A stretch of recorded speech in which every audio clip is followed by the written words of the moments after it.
मैं तुम्हें सीधे सीधे बताऊंगा। उस रात तुमने शराब पी थी जिसमें मैंने कुछ मिलाया था, और सद्भावना से मैंने तुम्हारे लिए 2 हट्टे-कट्टे आदमी ढूंढ लिए ताकि तुम अपनी इच्छा को पूरी तरह से संतुष्ट कर सको। कौन जानता था कि तुम इतने असंवेदनशील हो जाओगे? तुम वास्तव में किसी जंगली आदमी के कमरे में घुस गए, और यहाँ तक कि अनाप-शनाप तरीके से।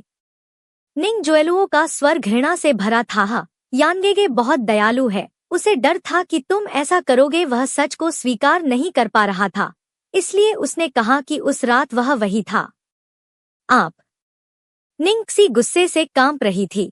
यहाँ तक सुनकर वह अब खुद को रोक नहीं पाई और उसने निंग जोएलुओ की कलाई पकड़ ली। आप मेरे साथ ऐसा क्यों करेंगे? क्यों? क्या आपने मुझे पर्याप्त नुकसान नहीं पहुंचाया? निंग जोएलुओ ने पहले गुस्से में अपनी भौहें ऊपर उठाई और निंगक्षी को दूर धकेलने ही वाली थी, लेकिन उसकी नजर निंगक्षी के पीछे खड़ी सु यान पर पड़ी। उसने तुरंत अपनी आवाज नरम कर ली, एक नाजुक और दयनीय अभिव्यक्ति दिखाते हुए, बड़ी बहन, मुझे पता है कि मैं गलत थी। यदि आप किसी को मारना और डांटना चाहते हैं तो मेरे प्रति ऐसा करें, यानगेगे को दोष न दें। निंगक्षी स्तब्ध रह गई और अगले ही सेकंड में उसने निंग जोएलुओ को अचानक जमीन पर गिरते देखा। वह मुद्रा ऐसी थी मानो उसने उसे धक्का दे दिया हो। निंगक्षी, तुमने क्या किया? उसके पीछे से डांटती हुई आवाज आई। निंगक्षी आश्चर्य से मुड़ी और सु यान को ठंडे भाव से देखा। निंग जोएलुओ व्यावहारिक रूप से अपना पूरा शरीर सु यान पर लटका रही थी। यानगेगे, मैंने इसे जानबूझकर नहीं किया। मुझे पता है कि मैं गलत हूँ। मैं ही वह हूँ जिसके लिए खेद होना चाहिए यह सब करने के लिए। बहन, बस बहुत हो गया, मैं सब कुछ निपटा दूंगा। सु यान ने निंग जोएलुओ के कंधों को थपथपाया और उसे कार में प्रवेश करने दिया। हाँ, मैं निंगक्षी को सब कुछ समझा दूंगी। निंगक्षी का दिमाग पूरी तरह से खाली था। उसने सु यान को अपनी ओर आते देखा और उसके मुंह को खुलते और बंद होते देखा। उन्होंने काफी देर तक बात की। उन्होंने बचपन की प्रेमिकाओं के रूप में अपने साथ बिताए समय के बारे में बात की, अपने संघर्ष के बारे में बताया जब उन्हें निंग जोएलुओ से प्यार हो गया, अपने क्रोध के बारे में जब उन्हें पता चला कि निंग जोएलुओ ने उनके खिलाफ साजिश रची थी, उनके सदमे और अपराधबोध के बारे में जब उन्हें पता चला कि निंगक्सी थी गर्भवती। उन्होंने बताया कि कैसे उन्होंने निंग जोएलुओ की माफी स्वीकार कर ली थी।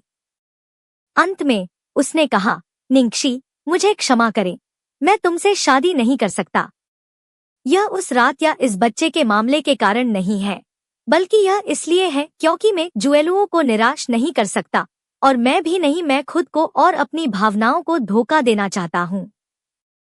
इन कुछ महीनों में वह निंग जोएलुओ को अपने साथ विदेश ले जा रहा था, और दिनरात साथ रहने के बाद अलग होना और भी कठिन था। भले ही उसने स्वीकार किया था कि वह वही था जिसने उस रात निंगक्षी के दर्द को छुपाने के लिए उसके साथ संबंध बनाए थे, अपने दिल में उसने पहले ही निंग जोएलुओ को चुन लिया था। इसलिए यह जानने के बाद कि निंगक्षी गर्भवती थी, वह इसे और सहन नहीं कर सका और तुरंत निंग परिवार के पास गया और उनके माता पिता को सब कुछ समझाया और निंगक्षी को सच्चाई बताई। फिर, सु यान, तुम्हें पहले से पता था कि निंग जोएलुओ ने ही मेरी मासूमियत को बर्बाद करने के लिए मुझे नशीला पदार्थ दिया था। उसे बचाने की खातिर तुमने मुझसे कहा था कि उस रात तुम ही थे।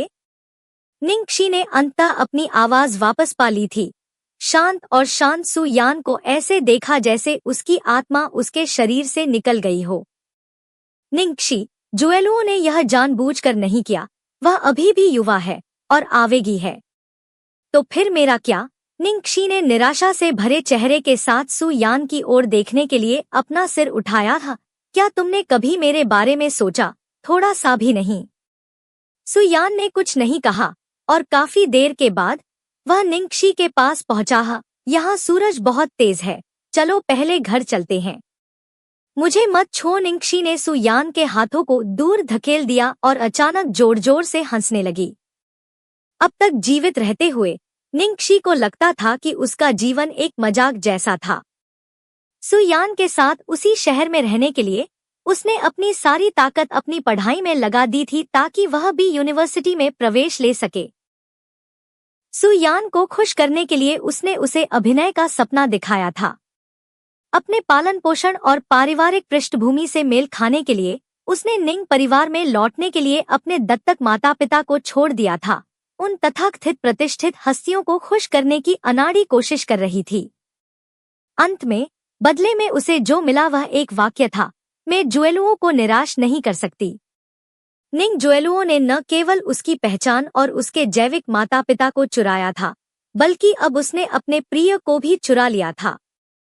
निंग जुएलुओ अभी भी छोटी थी, इसलिए उसकी गलतियों को माफ किया जा सकता था। फिर उसके जीवन की जिम्मेदारी कौन लेगा? वह तो यह भी नहीं जानती थी कि उस रात वाला आदमी कौन था। निंगक्षी ने अपना चेहरा ढक लिया।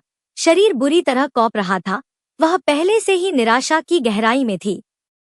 निंगक्षी ने अपना चेहरा ढक लिया। शरीर बुरी तरह कौप रहा था। वह पहले से ही निराशा की गहराई में थी। सुयान ने निंगक्षी को आगे बढ़ते देखा, सड़क पर बिना सोचे समझे, मानो अचेतन स्थिति में हो। उसने अपनी अंगुलियों के बीच पकड़ी हुई सिगरेट को फेंक दिया और उसका पीछा करने ही वाला था, लेकिन निंग जुएलुओं ने उसे रोक लिया, जिसने पीछे से उसकी आस्तीन पकड़ ली। यांगेगे, तुम कहाँ जा रहे हो?